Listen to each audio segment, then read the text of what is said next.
Hey, what's up there, YouTubers? It's me again, Brian, aka Gamer55551.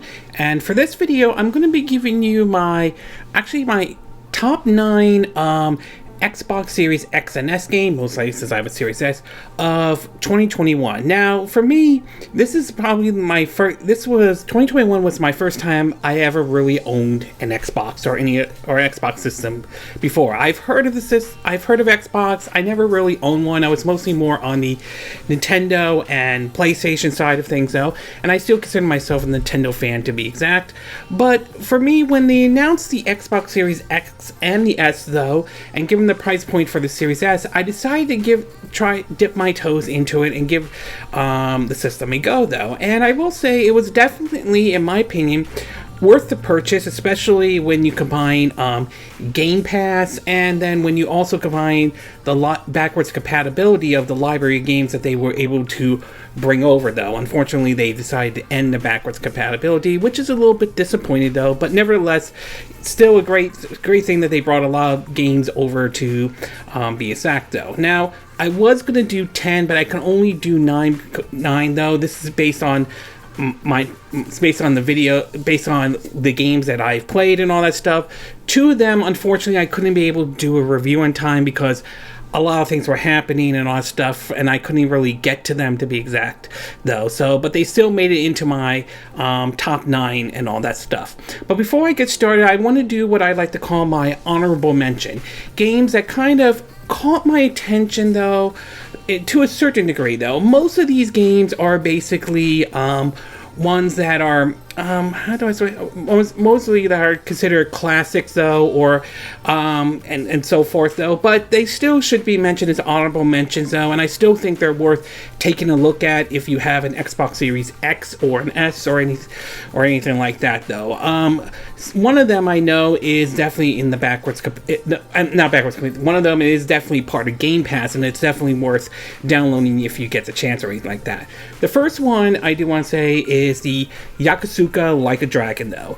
I was a little curious to see them take Yakuza into sort of the basically the RPG style of it, compared to where past entries have been mostly into the beat 'em up style of it, with some RPG mechanics, but to go somewhat of a true RPG, though, was sort of interesting, and in a way, it kind of worked, though, as weird as it is, though. I mean, yeah, it may be a bit different from the beat-em-up styles that past Yakuza series games are known for, but still, I do appreciate the developers taking a different approach to it, though, and I definitely would be open to the idea of them doing another Yakuza RPG approach if they ever decide to do another one, though.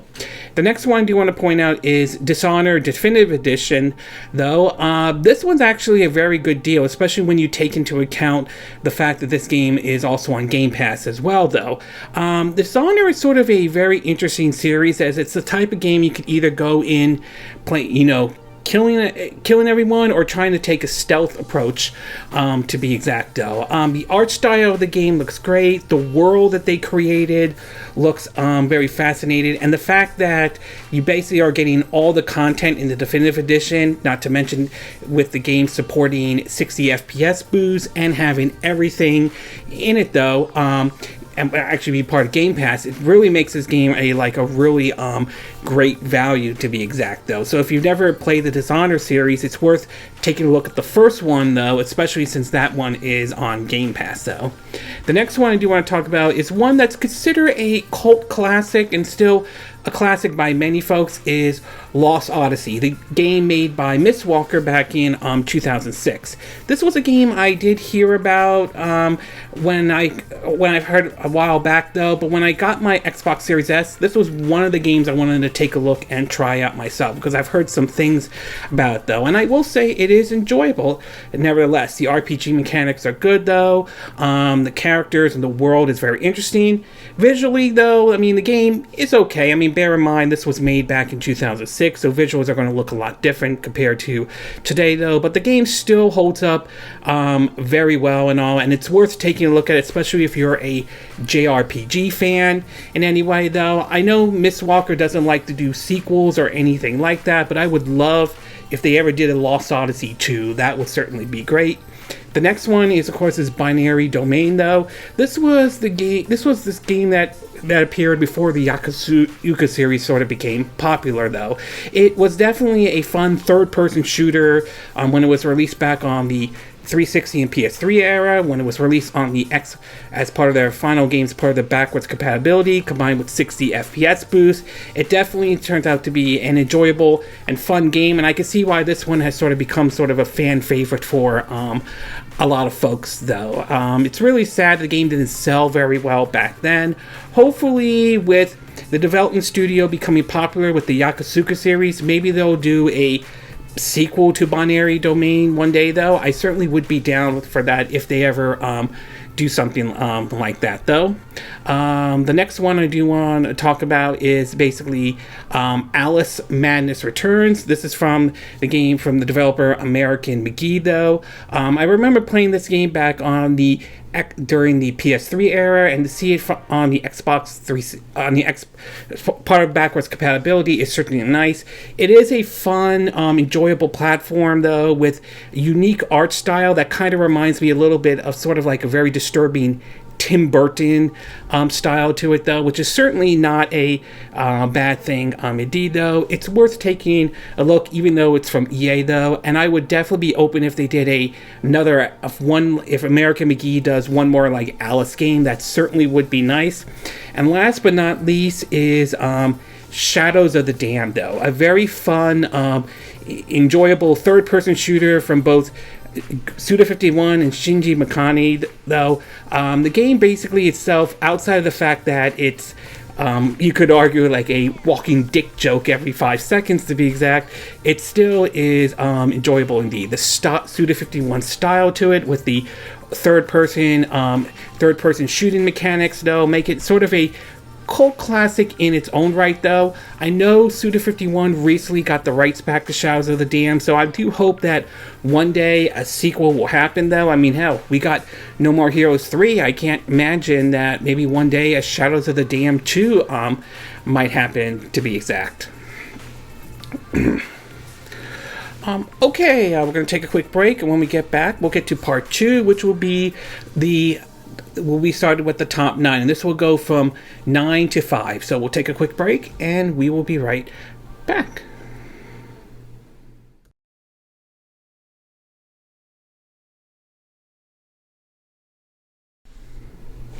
Okay, and we are back with part 2 of my top 9 Xbox Series X and S games of 2021. So for this one, we're going to do, as I mentioned earlier, 9 through 5. So we'll start at number 9, and that is Forza Horizon 5. Unfortunately, this one I couldn't get a review out of time, though. Obviously, if Gran Turismo is Sony's stable racing game, Forza Horizon is obviously Microsoft's stable racing game. And for this one, they this time the setting is set takes place sort of in Mexico, though, and the game is definitely enjoyable in its own right, though, ranging from doing either single player stuff to multiplayer stuff, though, and not to mention having the idea of a performance or a graphics mode. Prefer the performance mode since I'm getting a good solid 60 FPS, though. And the world itself looks pretty nice, even in performance mode, especially on Xbox Series S. And the racing mechanics are done pretty well, though. Some may argue that this game is pretty much just like Forza Horizon 4, and having tried Forza Horizon 4, I will say there is certainly some truth to it, but still, if you liked 4, you'll probably enjoy 5. The next one, number 8, though, is Resident Evil Village. Again, another one I couldn't get a review out in time, though.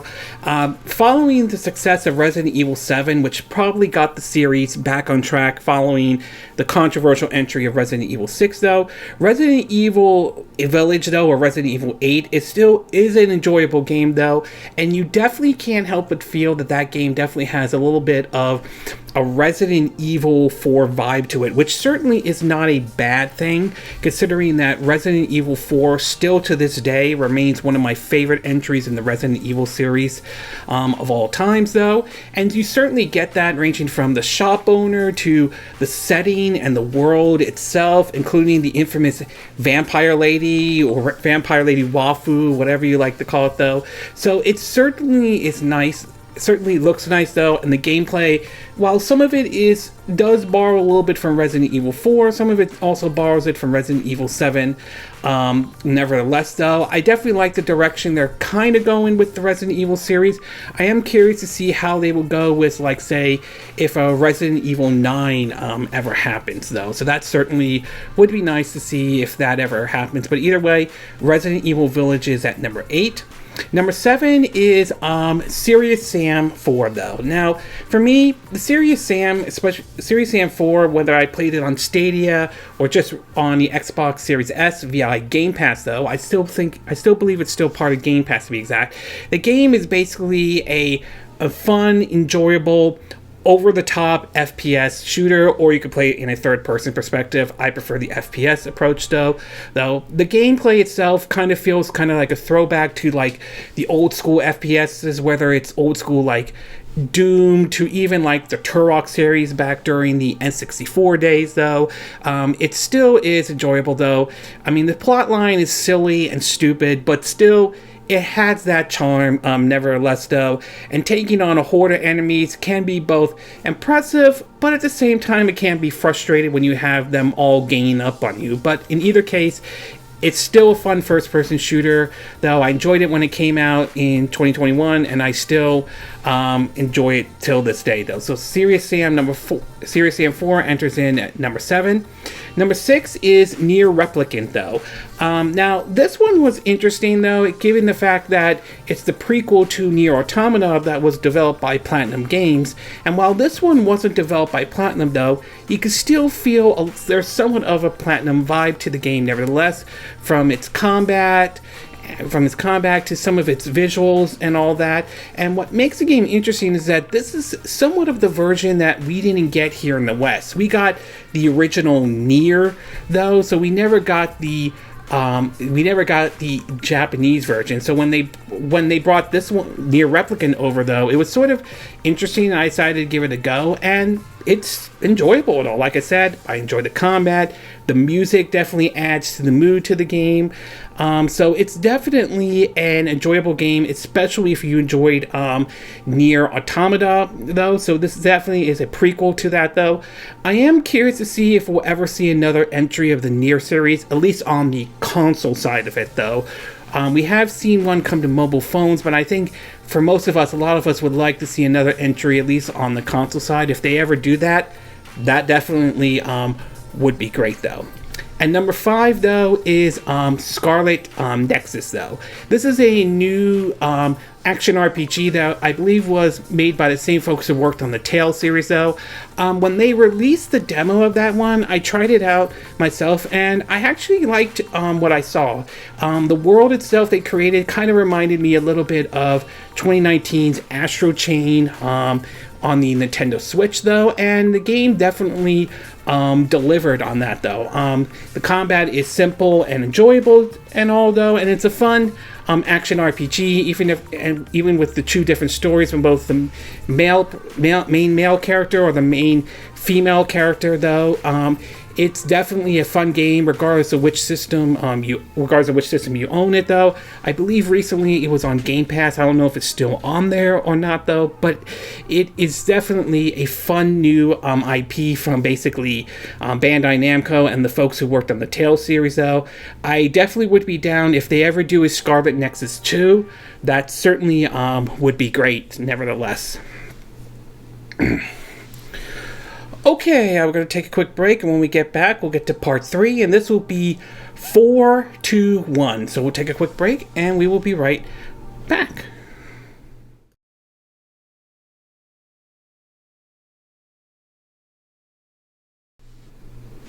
Okay, and we are back with our third and final part of my top 9 Xbox Series X and S game for 2021. So now we're going to get to part 3, which is the fourth 2, 1, though.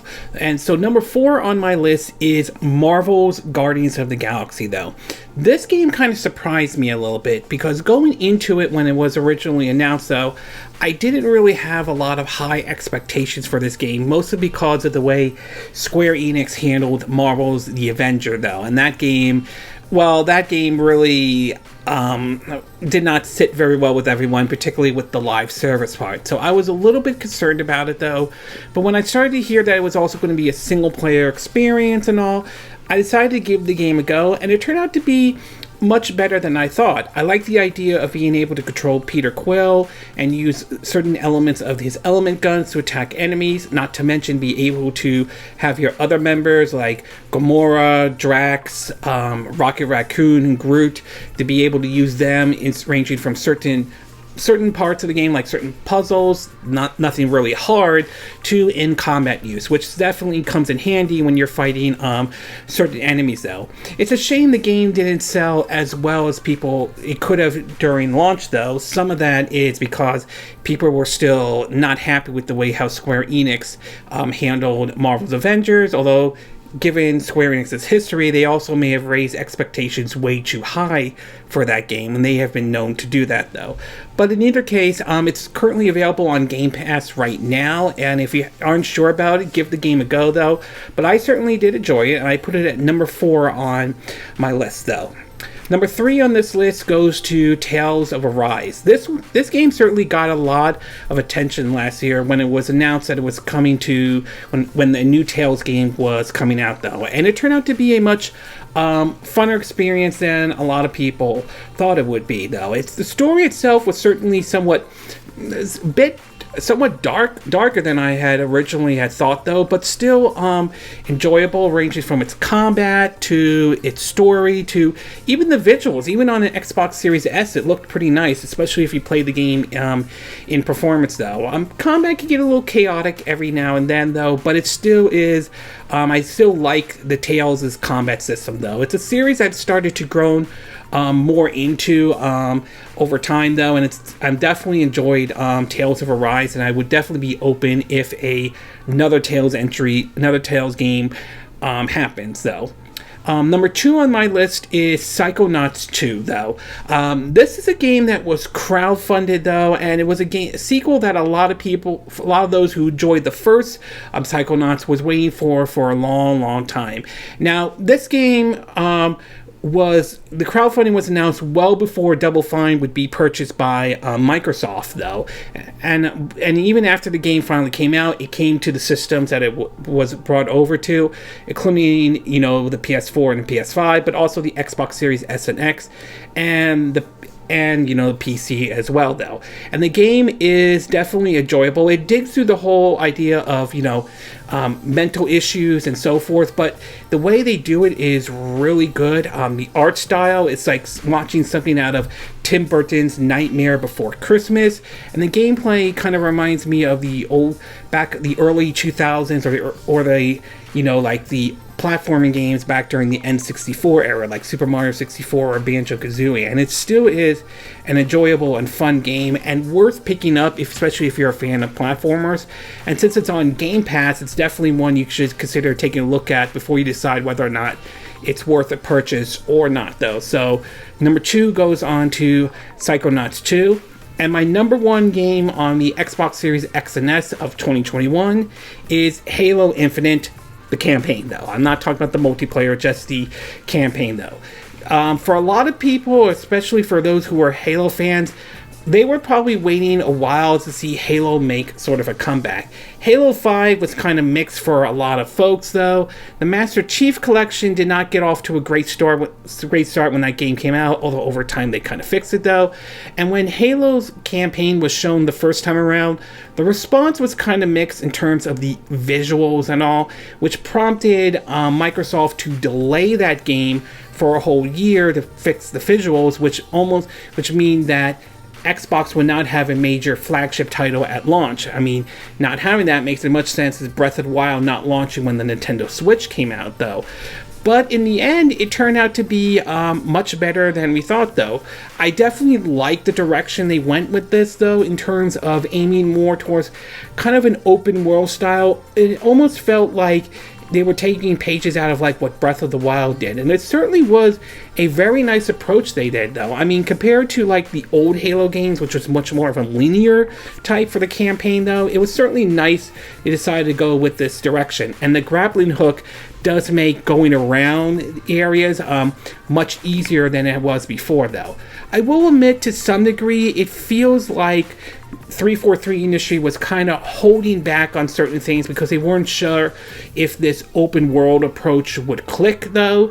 But now that it seemed that it did, though, I definitely would be open to, like, if a Halo Infinite 2 were to happen, to really expand upon that idea, that open world approach that they did with the first Halo game. I mean, Nintendo is expanding upon the ideas that they did with Breath of the Wild, and we know we're going to see some of that in Breath of the Wild 2, or whatever Nintendo's going to call it. I don't think it's going to be called Breath of the Wild 2, but that's my take on it. And I would love to see 343 Industries and Microsoft really push, if a sequel to Halo Infinite 2 would happen, to really expand upon that open world style and approach. Oh, and the gunplay is also really good, though. So I definitely enjoy the gunplay indeed, though. As for the multiplayer, obviously it's the response to it's kind of mixed. It seems the gunplay is there, but it seems to be, the content-wise seems to be, at least from what I'm hearing, though, content-wise seems to be the major issue with Halo Infinite as far as the multiplayer, though. But as far as the campaign, though, it's good. And if you're not sure about the campaign at the very least, though, again, it's on Game Pass. Give it a go on there and see if it's something that clicks with you or anything like that. But in either case, Halo Infinite, at least the campaign, is my #1 Xbox game of 2021. Okay, this concludes my top 9 Xbox Series X and S games for 2021. And again, these are my opinion. What are yours? What do you thought about what I picked as honorable mention or my top 9 Xbox games of 2021? Do you agree with what I said on this list? Do you disagree? Are there games you would switch around or anything like that? Are there games you think I should have added to this list or played in any way? As always, sound off on the comment section below. Let me know what you think. And if you do like this video, I hope you hit the like button. I would appreciate it. And I hope you do subscribe to my YouTube channel. If you do, make sure you click the bell icon for notifications of any new videos I put up. Also, feel free to share this video if you want to, and feel free to donate to my channel if you like. You could do it through PayPal me or Patreon. Links will be in the description of this video, assuming you're watching this on YouTube. And I will see you again next time when I do another video. Hopefully that'll be soon. Until then, from Southern California, I wish you all a good day then. Bye!